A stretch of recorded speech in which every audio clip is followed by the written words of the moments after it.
La plus grande tristesse dans la vie d'Evelyne Delia fut le cancer du sein auquel elle a été confrontée en 2012, accompagnée de longs mois de combats en silence et de la peur de perdre des êtres chers. Lorsqu'on lui a diagnostiqué la maladie, elle avait l'impression que son monde s'écroulait. Ayant toujours semblé parfaite à la télévision, elle a dû faire face à sa propre fragilité, se réveillant le matin avec un corps fatigué après des séances de chimiothérapie et se regardant dans le miroir à plusieurs reprises, se demandant si elle pourrait y arriver. Elle se souvient d'être assise dans la salle d'examen, d'écouter le médecin expliquer le plan de traitement et de sentir son cœur se serrer en pensant à sa fille Olivia et à son mari Philippe Maraninchi. Je n'ai pas peur de mourir, mais j'ai peur de ne pas pouvoir être avec ma famille, confiait-elle en 2019 dans une interview à Télé Loisirs, La Voix brisée. Cette tristesse est devenue encore plus profonde lorsqu'elle a dû garder sa maladie secrète pour éviter d'inquiéter le public, la partageant uniquement avec ses proches. Durant son absence de TF1, elle a vécu seule, affrontant la douleur physique et la pression mentale, mais s'est toujours dit qu'elle devait être forte pour sa famille et le public. La carrière d'Evelyne Delia est un parcours de plus de 5 décennies, jalonné de succès éclatants et d'échecs mémorables. Elle débute sa carrière à l'Office de radiodiffusion télévision française, ORTF, le 23 octobre 1968, à l'âge de 20 ans, comme animatrice pédagogique. En 1969, elle devient présentatrice du journal télévisé sur la première chaîne de l'ORTF, devenue TF1, et se fait rapidement remarquer par son allure élégante et sa voix chaleureuse. Elle se souvient du moment où elle s'est retrouvée devant la caméra pour la première fois, le cœur battant, mais heureuse de vivre sa passion. En 1975, elle anime À la bonne heure sur TF1, une émission grand public qui attire des millions de téléspectateurs. En 1980, elle anime les qualifications et la finale du concours Eurovision, faisant connaître le groupe Profil avec sa chanson Hé, hé, Monsieur Dame sur la scène internationale. En 1982, elle co-anime La Maison de TF1, une émission sur la maison et la vie, diffusée jusqu'en 1988 et qui reçoit un grand succès auprès du public. Ce succès lui vaut les 7 d'or du meilleur présentateur en 1985, une belle étape. En 1991, elle décide de se lancer dans la présentation météo après le départ de Michel Cardoz de TF1. Après une formation auprès d'Alain Gillot-Pétré en août 1992, elle présente officiellement le bulletin météo du 22 septembre 1992. Avec son style clair et professionnel et ses connaissances en météorologie, elle devient rapidement un visage favori. En 2000, elle est nommée directrice de la météo de TF1 et depuis 2009, elle occupe le même poste chez LCI. En 2011, elle a été élue présentatrice météo préférée des Français, un titre qui reflète la confiance de son public. Elle a également participé à d'autres émissions, comme le Grand Concours des animateurs, où elle a été finaliste en 2013 et a fait une brève apparition dans le film Le Grand Méchant Loup en 2013. En 2016, elle a reçu la Légion d'honneur, en reconnaissance de sa contribution à la télévision et à l'environnement. Son livre de 2007, C'est bon pour la planète, consacré aux questions environnementales, a été une réussite majeure, démontrant son engagement en faveur du changement climatique. Cependant, sa carrière n'a pas été sans échecs et défis. Durant ses premières années à l'ORTF, elle fut critiquée pour son manque d'expérience, ce qui la rendait complexée. Elle se souvient d'avoir lu un jour un mauvais scénario en direct, d'avoir été réprimandée par le réalisateur et d'avoir pleuré dans la loge de peur de perdre son emploi. En 1989, l'émission C'est bon à savoir qu'elle animait n'atteint pas les audiences escomptées et est annulée après une saison, la laissant se demander si elle était encore apte à la télévision.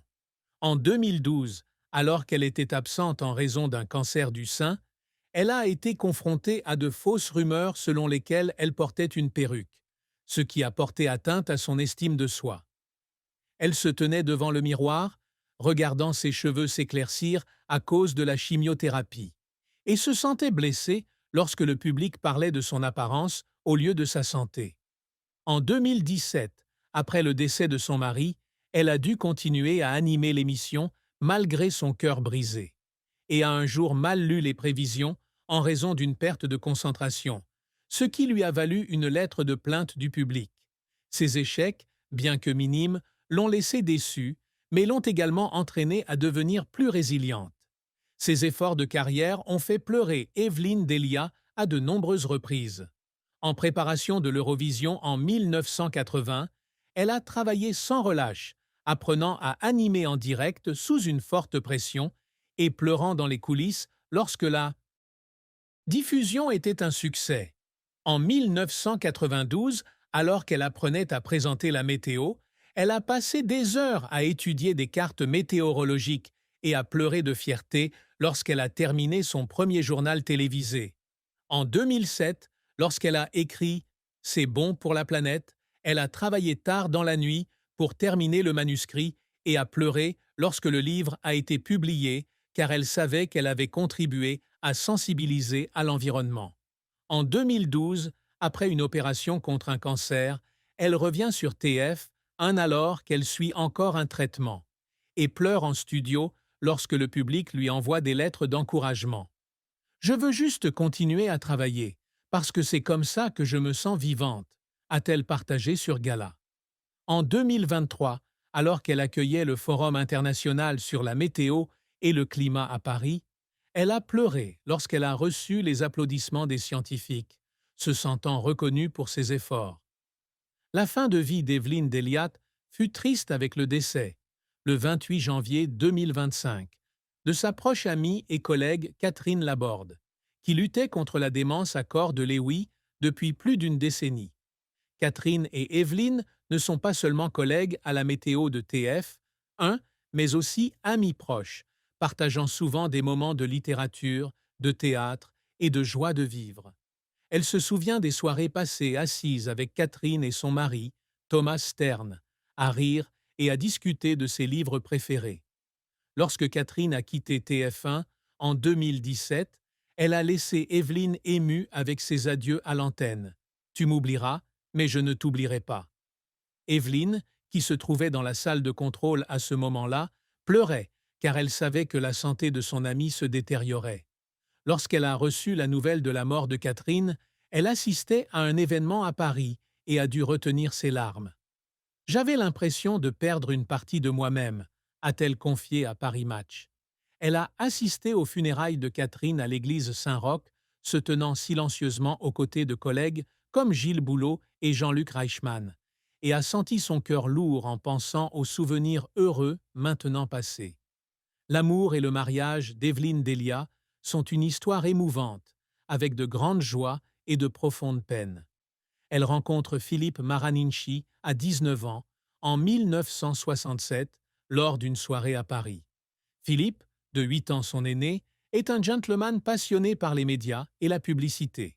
Ils tombèrent rapidement amoureux et le 15 avril 1966, ils se marièrent lors d'une cérémonie simple mais intime.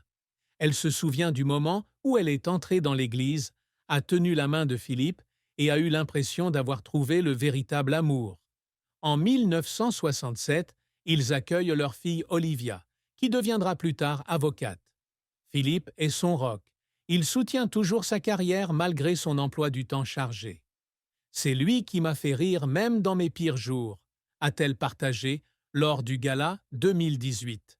Les deux ont vécu une vie heureuse, élevant Olivia ensemble et profitant de vacances sur la côte basque où elle a trouvé la paix. Cependant, son mariage n'a pas été sans chagrin. L'un des plus grands défis a été la mort soudaine de Philippe le 11 avril 2017, après plus de 50 ans ensemble. Philippe est décédé d'une crise cardiaque, la laissant dans un chagrin inconsolable. Elle se souvient du moment où elle a reçu l'appel de l'hôpital, où elle a eu l'impression que son monde s'écroulait et où elle a pleuré pendant des heures dans sa maison vide.